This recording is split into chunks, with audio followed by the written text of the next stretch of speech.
Welcome back to the Doctor Who Marathon. I'm your host McEdam, and today we're going to be talking about the last adventure story, Stage Fright, written by McEdam. This was the third story, despite it being the second story that we're talking about, in the last adventure box set. A box set, a series of stories featuring the Sixth Doctor with different companions throughout his timeline, going up against the Valeyard, the Doctor's evil future incarnation, who's a manifestation of his future self. In terms of chronologically, this story is the second story, which is the second story we're talking about. But in the box set is actually the third adventure. This shows the story with Flip, who we previously talked about in The Curse of Davros, and she is now a regular companion. The Valeyard gets a lot to do in this story, unlike his previous appearance that we've seen him in, the Red House. But this story is also notable for one specific reason, or should I say two reasons, two characters, two of the most beloved characters in the Doctor Who canon, two of the most well-respected gentlemen of the high arts and detective skills. Of course, I'm talking about Jago and Lightfoot. Yes, they actually appear in this story, but however, we need to backtrack a bit because to talk about this story, I need to explain stuff that I've not been talking about in the marathon because of time and just the amount of stuff I'm tackling already is just overwhelming. Jago and Lightfoot, as you know, as I've talked about them, have their own spin-off series. In one of the series, I believe it's series 3 or 4, I could be mistaken. Colin Baker plays a character called Professor Darkin, if I remember correctly. A mysterious figure who seems to be watching Jago and Lightfoot. It is later revealed in the next box set that it is actually the Doctor, which was kind of obvious. And at that point, Jago and Lightfoot have only met the Fourth Doctor and have no knowledge of regeneration. And so this is a story, in those stories it was explained how he knows the Sixth Incarnation. Colin Baker would then, the Sixth Doctor would then take Jago and Lightfoot in a small run of, I believe, 2 stories. I'm trying to remember what they're called. Voyage of Venus and Voyage of the New World, I believe they're called. So Jago and Lightfoot are technically companions of the Sixth Doctor, which sounds really awesome, and I am absolutely ashamed of myself that I haven't listened to them yet.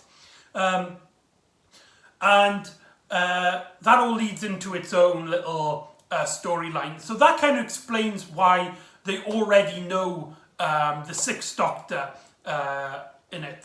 But apart from the fact that you've got to know that they now know that the Doctor can change his face, and they know that this blonde, curlied stranger is the Sixth Doctor, you're not going to be really that confused in terms of you're not going to feel like you're missing out with the Jago and Lightfoot stuff in terms of its plot.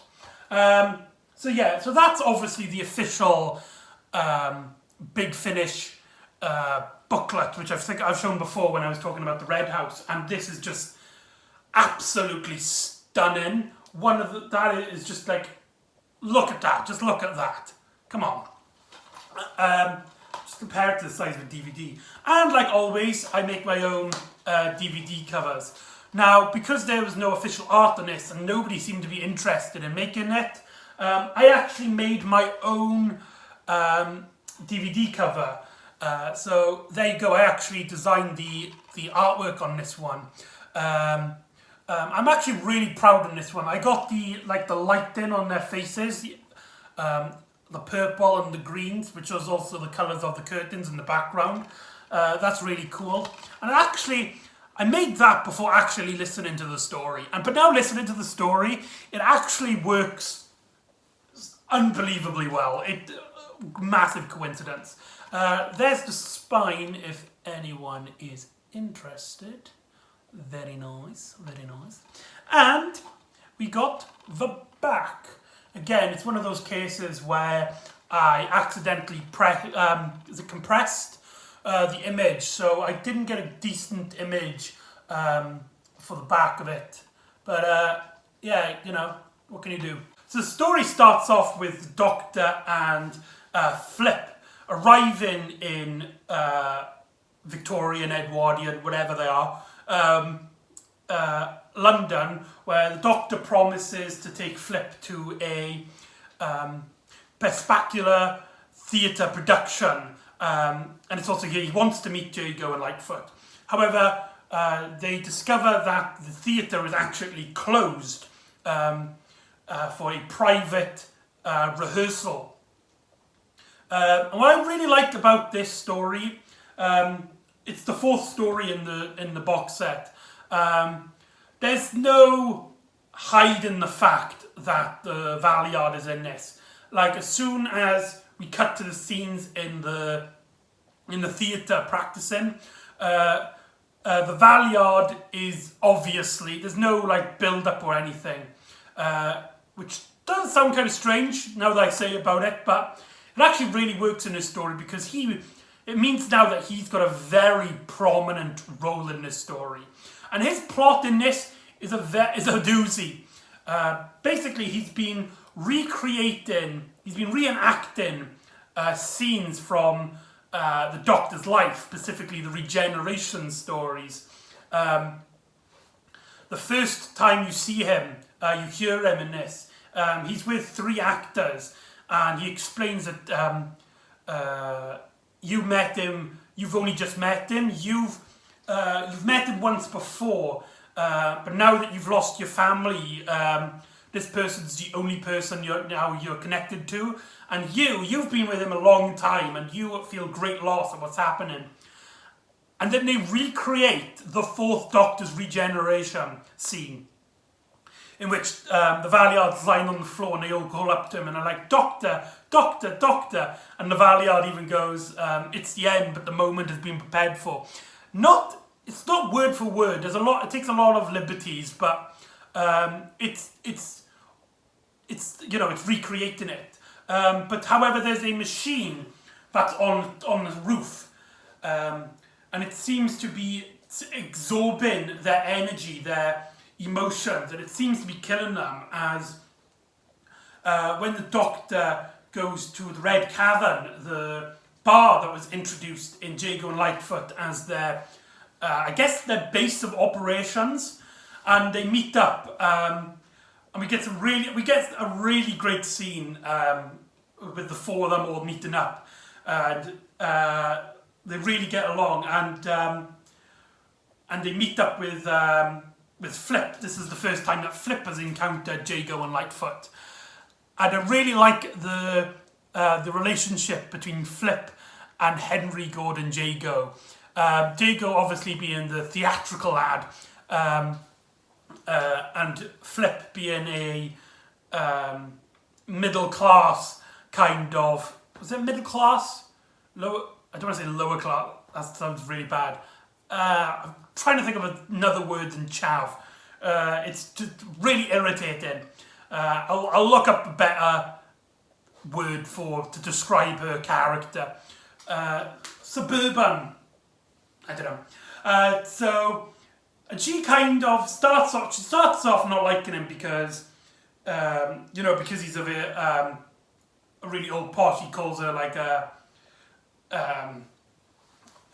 girl, and he kind of takes the micker right at the start when he thinks Flip is short for Philip, and she's like, "Oi, mate, I'm not a boy, right? I'll bloody put it in your face." And Jago takes an absolute liking to it.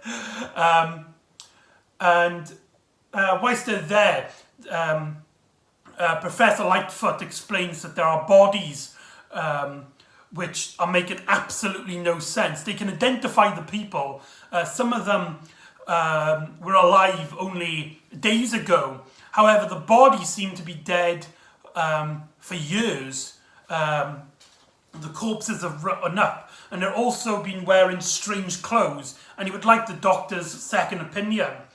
And what's really great is that in usual cases with Jago and Lightfoot stories, the companion always seems to try and get into the adventure, trying to follow the trail of bodies. But here, Flip actually takes more interest in Jago, and they actually get a nice little duo going along as they actually go and meet the Valeyard, who they don't know is an evil incarnation of the Doctor at the moment. And so they go and watch him recreate the 10th planet regeneration as he gets actors to play Ben and Polly, and he does the scene. I don't know if he says it's far from being all over, but he plays that scene and he's like, my body's getting really weak. Must stay warm, stay, like, you know, everything. But it's strange that he doesn't say, or at least I don't remember him saying the famous lines, which everybody believes is the first Doctor's last words, which it isn't. It's far from being all over. And originally, Jago is really into it, but Flip, she's watching it, she's kind of like, nah, it's okay. But the Valeyard is using his machine to strengthen the emotional capability, and suddenly they are fixated with it, and they can't take their eyes off the stage, and they seem to also be hypnotized. The Doctor and Lightfoot go and examine the bodies, where the Doctor realises something. These strange clothes, they're not strange to him at all. In fact, they look extremely familiar. They are the costumes of his old companions, his old loved ones, as he kind of works out that a Time Lord is after him. He reads a label on one of the costumes in, I believe he said, Old High Gallifreyan. For those of you who like your conlangs, that's not the one with the circles. That's the one where it's like, where it looks like a math, with maths and symbols. For those of you who are interested, I believe the circle one is New High Gallifreyan or Circular Gallifreyan. That wasn't established yet in terms of canon. Obviously, this came out in, I believe this came out in 2017, if I'm not mistaken. It does not say. Was it 2012? Really? But anyway, so the Doctor basically realises that that a Time Lord's after him, and he reads the label which is in his Gallifreyan, and he says it's the what did the Valeyard call himself? The Vantyard, the Vrontriard, or something. Like, it sounds similar to the Valeyard, so the Doctor kind of works it out. However, Lightfoot recognises that name. The Doctor tells him. That is the name of the guy that's been hiring the theatre from Jago. And so the Doctor and Lightfoot have to run to save them both. When they arrive, nobody is on the stage. In fact, there's no props, nobody there. And the theatre's empty with only Flip just seem to be memorised by nothing until the Doctor snaps her out of it. And they worry where Jago is. The Doctor and Lightfoot examine the stage, and they find scripts, papers of the script scattered onto the floor. And the Doctor notices that despite them all being all entitled The Final Act, The Final Scene, they all set in completely different places. One of them is in the Arctic, one of them is on a grassy field, one of them is in a strange courtroom, and one of them is a military base. And the Doctor kind of works out that they'd be recreating his regenerations for the theatre. Now, a lot of people might glance at this and hear about this and think, right, this is completely fan wank, which, for those of you who don't know, is a term that is used by nerds to explain something which is just clearly taking references from the past to target the specific audience. And two things about this story which I think about what I think targets it into its fan wanky nature. Number one would be that if it was a TV episode, if it was a TV story, I might be critical of this. The TV has a much more broader mainstream audiences, and not everybody, not the majority of people would even get the references, and so they could be left into this story confused. But this isn't a mainstream TV stories set for a large demographic. This was a audio drama specifically targeted at Doctor Who fans who will know all this information.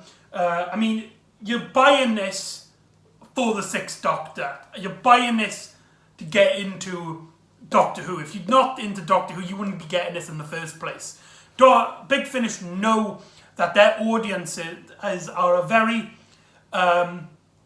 skewer demographic, and so I believe that the high level of fan references in this story, I wouldn't say justified just because in that terms, but it's justified than the TV story because it's not as mainstream. You can constantly, in a way, have just mentions of classic references. If B, the story's really good. The mystery of somebody the Valeyard recreating all these moments, and then their emotions get sucked up into this machine. We as an audience viewer, though we are like, oh my god, I remember that. I remember this scene. That's the third Doctor's regeneration. That's the fourth Doctor. Oh, that's Tegan's costume. That's Adric. But not only that, that is just like the basic level. Underneath that, there's this great mystery of why the Valeyard's doing this. Why is he recreating the memories of the Doctor's tragic deaths and events? And that does actually play into the story as the Doctor, Jago, and not Jago, the Doctor, Lightfoot, and Flip all try to examine what's going on. At one point, the Doctor decides to track the people who are making the costumes, because it says on one of the clothes, like where they got the clothes. And when the Doctor actually goes to this clothes shop, he sees that all the costumes, all the jackets that are in this shop are all the same jacket. It's the Sixth Doctor's colourful coat, his colourful jacket.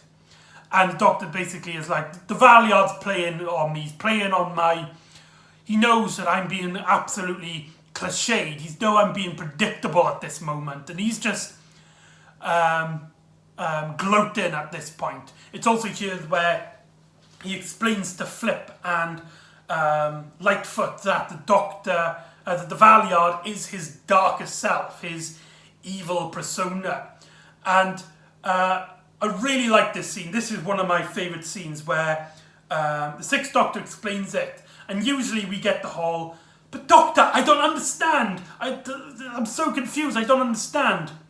But surprisingly, both Flip and Lightfoot got it immediately in a way. Lightfoot explains that he learned similar philosophy in China with yin and yang. Where there is light, there must also be a dark version, and that the Doctor's yin was later cast out by his yang in his future incarnation and brings it down. But Flip basically explains that the Valeyard is Darth Vader. She basically explains that the Valeyard is the Doctor if he goes to the dark side. And in a really funny moment, the Sixth Doctor explains, it's like, I never thought you to be a fan of Star Wars. She goes, yeah, I love Jar Jar Binks. And the Doctor's like, oh. That bit really, that bit got a chuckle from me. I haven't talked about Flip that much in this because she gets a lot to do in this story.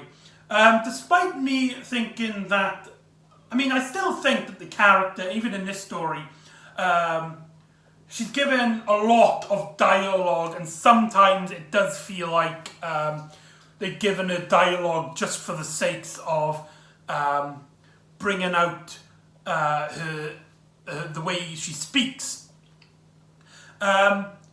But in the previous story that we talked about, and in this, she gets a lot to do, and she feels a lot like, it feels, her stories, the two I've listened to, they seem really like New Doctor Who, in which the stories are just about the companion, as it is with the Doctor.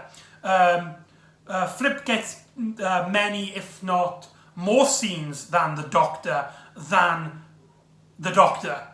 I just realised it didn't make any sense, I know. Here she actually has a little bit of she gives a little bit of a backstory, as she states she has stage fright. In fact, when her and Jago first met the Valeyard offered her a role to rehearse in the scene, clearly trying to trap her in this, or trying to kill her in this psychic projection. But she says that she hates getting on the stage. She has a massive fear. She has stage fright, which is where the title comes from. And like her, liking to explain herself, she talks about how she used to be in theatre in primary or comp school, and that her teacher kind of messed her up on purpose so that she got on stage and didn't know her lines, and she felt like an absolute prat, just standing there saying absolutely nothing before going off stage and crying for what seemed like weeks. And though it does, the way she tells it is a bit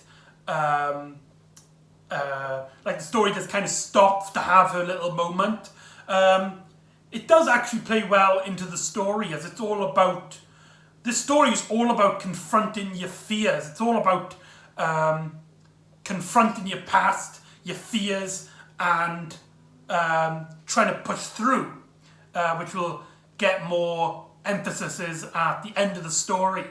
So what's happening with Jago? The next time we see Jago, he's actually gone to the Red Cavern with the Valeyard, because at this point he doesn't know that he is an evil incarnation of the Doctor.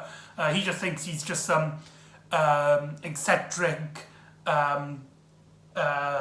performer. And they actually go out eating and having, kind of enjoying themselves, since Jago is trying to tempt him to, in a way tempting each other, as the Valeyard knows that Jago is a huge fan of the stage and he really wants to get back on the stage. And he states that he's got a perfect role for Jago, but he needs a girl, a bit spicy girl, to play Sarah Jane.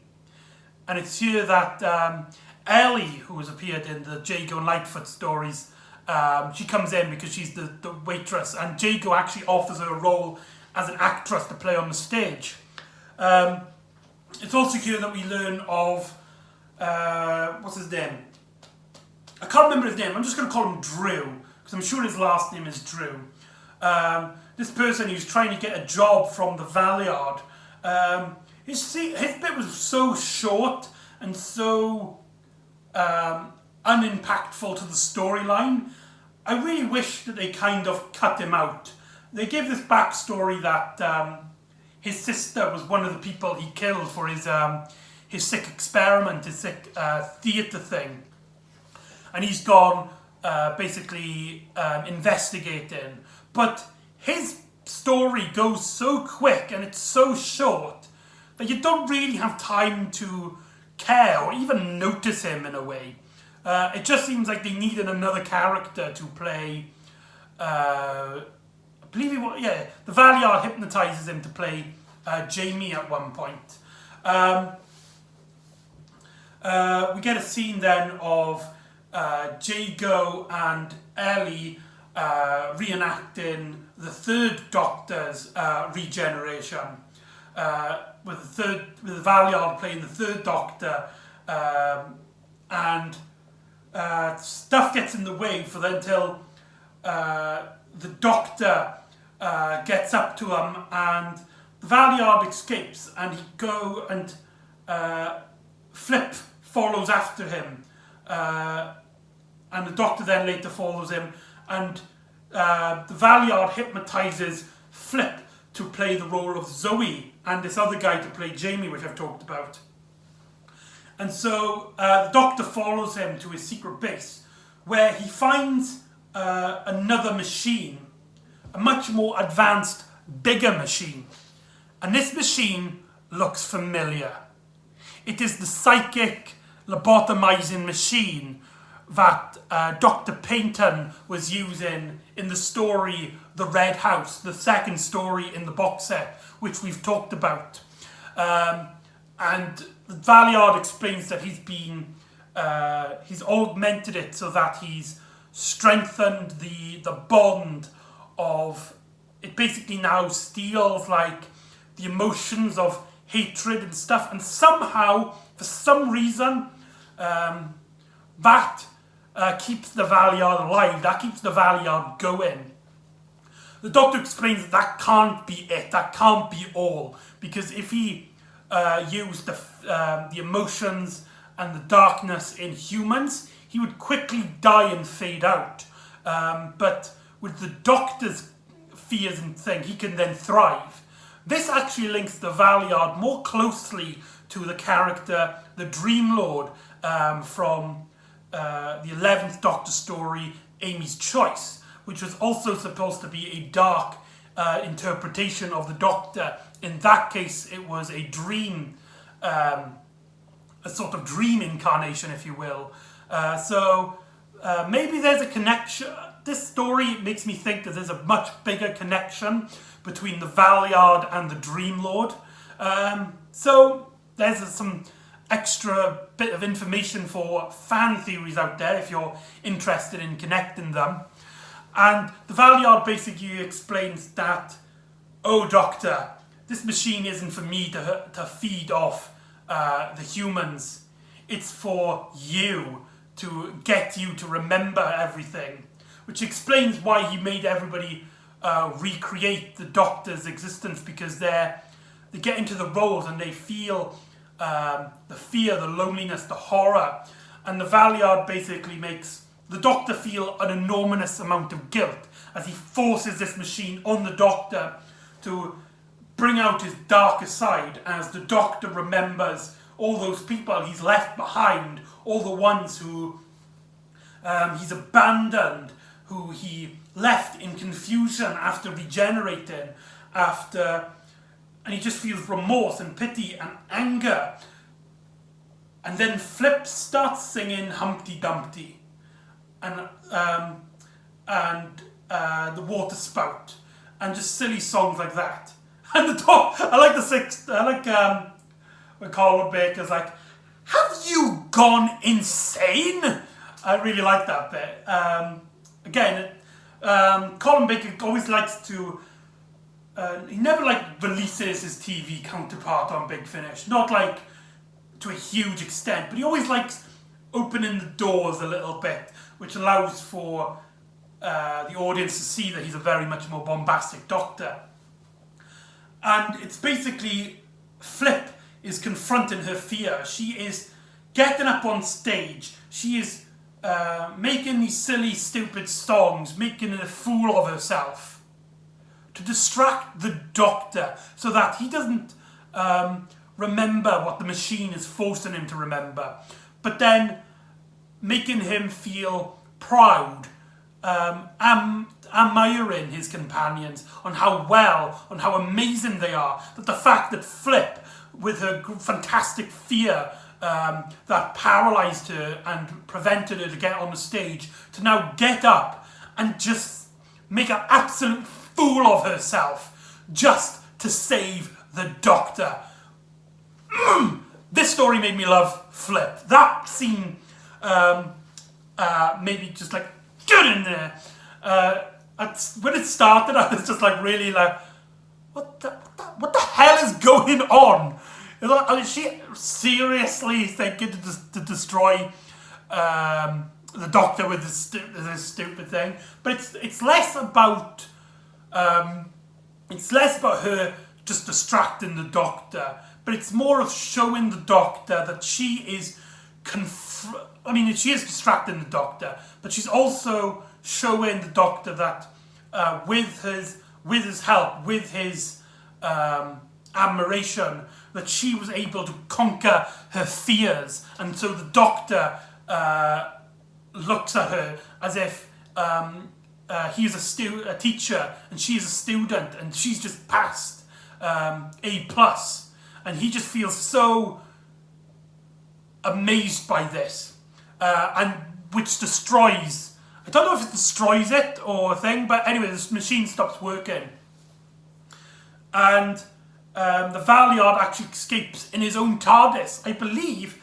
this is the first time that we even get a mention of the Valeyard's TARDIS, so that's really cool. The story ends with the Valeyard proclaiming that he gained enough energy from the Doctor that he has become a self-appointed individual. He now can be free of the Doctor, and if the next time they battle each other, he will have now the ultimate power. He can now destroy the Doctor without any fear of wiping himself out from the timeline. And then we get a scene of Flip and Jago and Lightfoot and the Sixth Doctor all saying goodbye and hoping to meet up next time, which is really sad because this would be the final story that I talk about that has the Sixth Doctor encountering Jago and Lightfoot, which is a real shame. The guy who played Lightfoot, he passed away sadly not long after this story, and the series of Jago and Lightfoot finished on its season 14 in a special box set called Jago and Lightfoot Forever. I highly recommend that if you haven't listened to it already, if you're fans of Jago and Lightfoot. And that stage Fright, overall, this was a fantastic listen. Flip proves to be, again, a very interesting companion. Her stories seem to be a lot in line with New Who, for good or for ill. Personally, I actually think it actually surprisingly works for the Sixth Doctor era. From my point of view, it almost seems like this is the first era in which this kind of storytelling becomes commonplace. Obviously, we'll have to see latest Flip stories to see if my view is maintained.